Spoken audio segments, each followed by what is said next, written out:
5 مرلے زمین پہ کوئی قبضہ کر لے تو میں دیکھوں گا آپ کیسی زبان استعمال کرتے ہیں. آپ تو پورے محلے میں شور کر دیں گے, پورے محلے کے جرگے بلائیں گے, تھانے میں پہنچ جائیں گے, عدالت میں پہنچ جائیں گے, اور جی بدماش آدمی ہے, کمینہ ہے, قبضہ مافیا ہے, یہ دیکھیں میرے 5 مرلے پہ اس نے قبضہ کر لیا.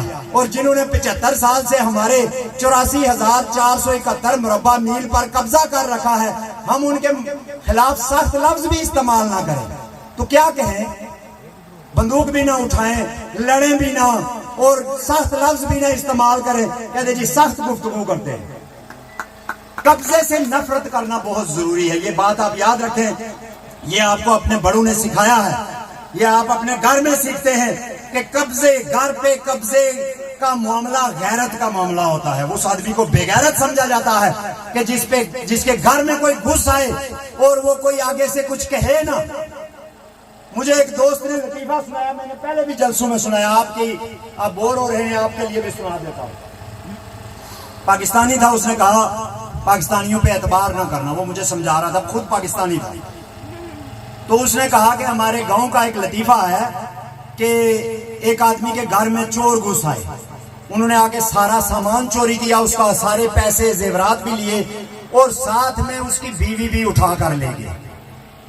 اب گاؤں کے بندے اکٹھے ہوئے, جب انہیں پتا چلا اس کے گھر میں چوری ہو گئی ہے, تو کسی ایک نے کہا یار تمہارے پاس تو کلاشنکوف تھی, تم نے ان پہ فائر کیوں نہیں کیا؟ تو اس نے کہا وہ میں نے اوکھے ویلے اس طرح رکھی نہیں, وہ کلاشنکوف میں اوکھے ویلے اس طرح رکھی نہیں. کار بھی گیا تھی, بیوی بھی گئی تھی, کلاشنکوف اوکھے ویلے ہستے ہی ہے, جو اوکھا ویلا جنیسا آیا. اسی طرح جو ہے یہ ہم سیکھتے ہیں کہ گھر پہ حملہ غیرت پہ حملہ ہوتا ہے, اور غیرت کے معاملے میں کوئی قانون نہیں چلتا ہے. پھر کوئی دنیا کا کوئی قانون نہیں چلتا ہے.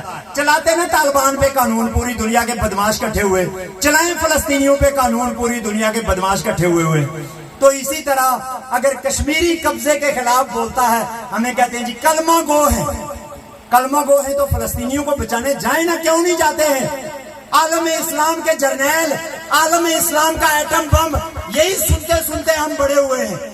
مجاہد اسلام اور عالم اسلام کے سپہ سالار اور پہلی اسلامی ایٹمی طاقت اور فلانا گاجر مولی کی طرح ایک چھوٹا سا ملک جو ہے اسرائیل جس کو کہتے ہیں, جس کی آبادی شاید پنڈی کی آبادی جتنی بھی نہیں ہے, اس کے خلاف کیوں نہیں چلاتے ہیں؟ یہ سارے 57 جو اسلامی ملک ہیں, یہ اکٹھے ہو کے ایک ملک کیوں نہیں بناتے؟ کیا ان کا کلمہ گو کا رشتہ نہیں ہے؟ یہ ایران اور سعودی عرب کی لڑائی کیوں ہے آپس میں؟ ان کا کلمے کا رشتہ نہیں ہے. یہ کویت اور عراق کی لڑائی کیوں ہے؟ ان کا کلمے کا رشتہ نہیں ہے. یہ ہندوستان 2 ٹکڑوں میں بٹا تو کیا 35 کروڑ مسلمان جو وہاں رہتے ہیں ان کا کلمے کا رشتہ نہیں ہے؟ کیا بنگالی الگ ہوئے پاکستان سے, ان کا کلمے کا رشتہ نہیں تھا؟ یہ کلمے کا رشتہ جو ہے یہ صرف ہمارے لیے ہے. اس پہ بھی ایک گندا لطیفہ ہے کہ صرف میں چاول نہیں کھاتے, ہونا نہیں کھاتے ہو. تو یہ جو معاملہ ہے یہ ہمارا جو ہے یہ بہت بڑا پرابلم ہے کہ ہمارے مسجد و ممبر و محراب سے ہمارے دشمنوں کے لیے دعائیں ہوتی ہیں, اپنے لیے دعائیں نہیں ہوتی ہیں. ہر روز صبح, اور یہ دعائیں کبھی قبول نہیں ہوں گی, آپ چاہے جو مرضی کر لیجئے, ہر روز صبح دعا ہوتی ہے یا اللہ ملک پاکستان کو استحکام نصیب فرما. اور کوئی استحکام نہیں ہوتا ہے. اس دعا کے اگلے دن شام کو جب میڈیا دیکھتے تو پتا چلتا ہے اور بڑھ گیا, مزید تباہ ہو گیا. کوئی تو وجہ ہوگی. اللہ تعالیٰ کیا ہم سے اتنا زیادہ ناراض ہے جو ہماری دعائیں نہیں سن رہا ہے؟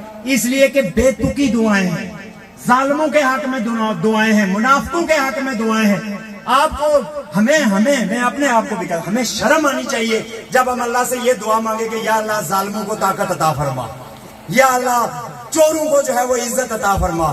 تو ہمیں تو حیا آنی چاہیے نا اس طرح کی دعائیں مانگتے ہوئے. تو ہمارا مولوی, ہمارا ٹیچر جس کو اصلاح کرنی تھی, جس کو بچوں کا مستقبل بنانا تھا, جس کو غیرت سکھانی تھی, جس کو خودی سکھانی تھی, اس نے سکھایا تو کیا؟ تابعداری سکھائی. اس نے سکھایا تو کیا؟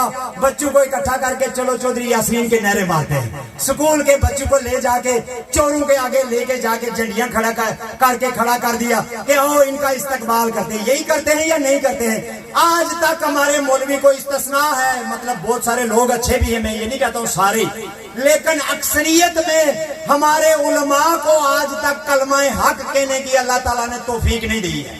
وہ بھی ممبر پہ کھڑے ہو کے یہی دعائیں مانگ رہے ہوتے ہیں.